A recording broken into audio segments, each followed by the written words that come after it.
in such a way, so secret a way, that his right hand or his left hand is unaware of what his right hand gave. This is a metaphor for secrecy. One's left hand is not aware of what the right hand gave. This is a recommendation. It's not to say this is the only way that we can give charity. Charity can be given openly. Sometimes it is good. Prophet ﷺ encouraged it on certain circumstances to encourage others. You know, when we have a need and we say, who will donate? And somebody there stands up and says, I will donate so and so and so. This is halal, this is acceptable. This is a means of encouraging others. But the danger in those circumstances is that one gives seeking the admiration of others.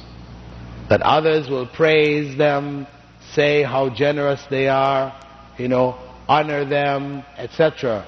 Respect them because of their willingness to give. This is the danger, that enters into our hearts. But if the need arises, we have to do it anyhow. But this is the danger. When one gives in a circumstance where nobody knows.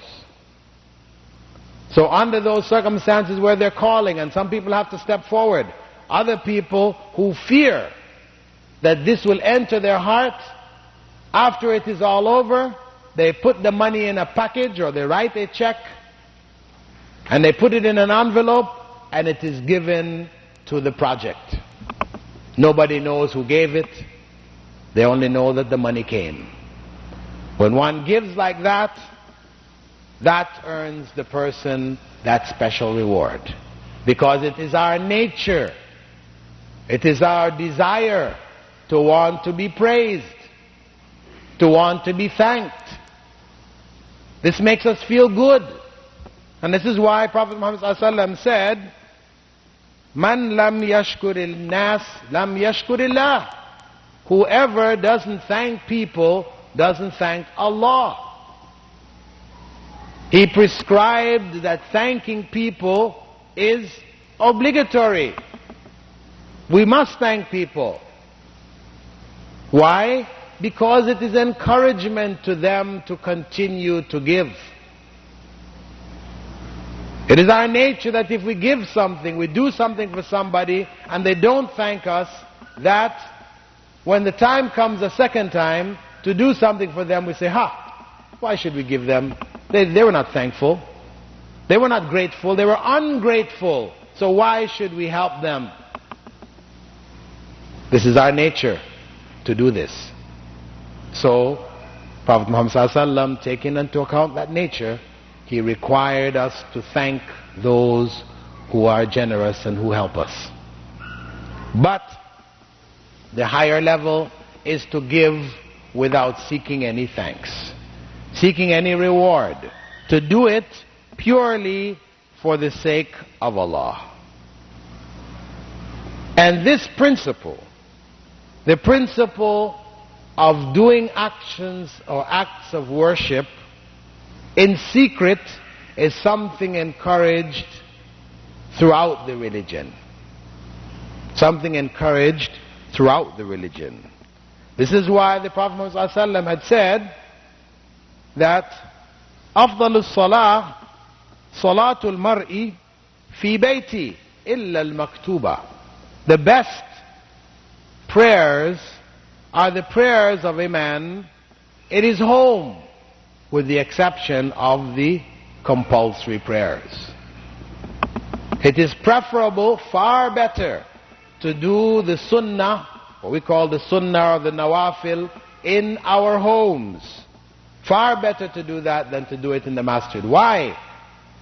Because doing it at home, the chances of doing it for people to see, far less. But we do it, it is sincere. Secondly, it also encourages the members of the household to establish the prayers in the home, that the children sees their parents praying all the time in the home. It is also further encouragement.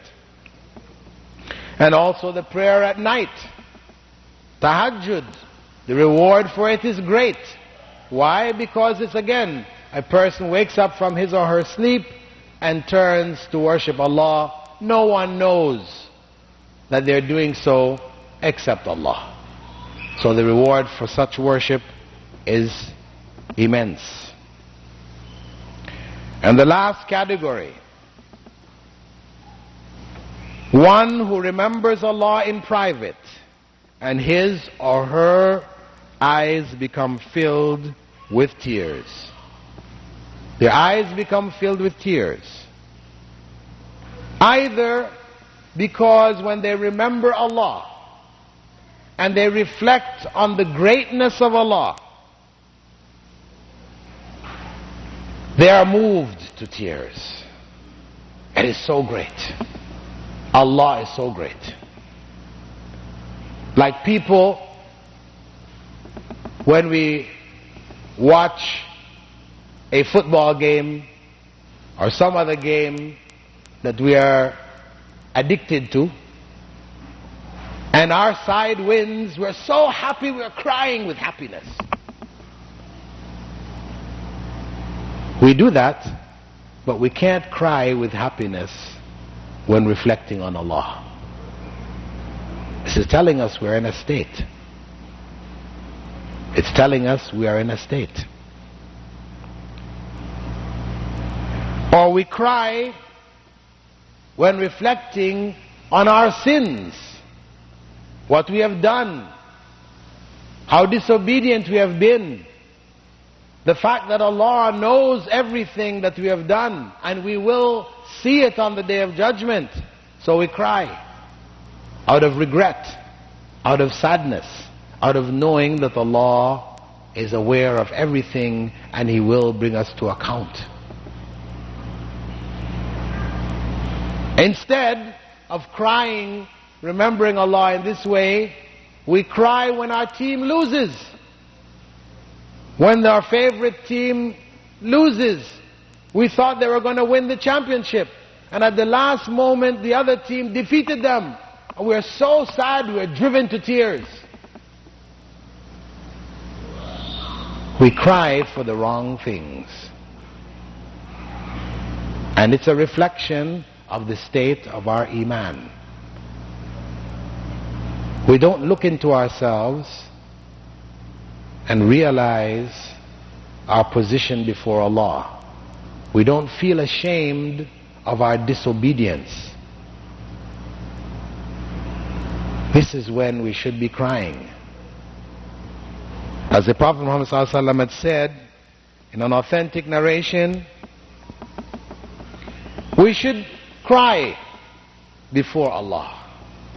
And if we cannot cry, we should make ourselves cry. We should make ourselves cry. Somebody might say, well, that's like hypocrisy. You're crying when you really don't have the necessary sadness or whatever to cry. But no. We cry, we make ourselves cry in order to break the hardness of our hearts. We are forcing ourselves to cry. That perhaps having done that enough times, we will cry when we should cry. And of course this crying is not a public crying. Like the 27th of Ramadan, when people think it's Laylatul Qadr and the Imam is making the qunut and people are wailing and crying and all this is carrying on. This is not from the Sunnah. This is not the crying which is pleasing to Allah. The crying which is pleasing to Allah is the one which comes spontaneously, the one which comes in private,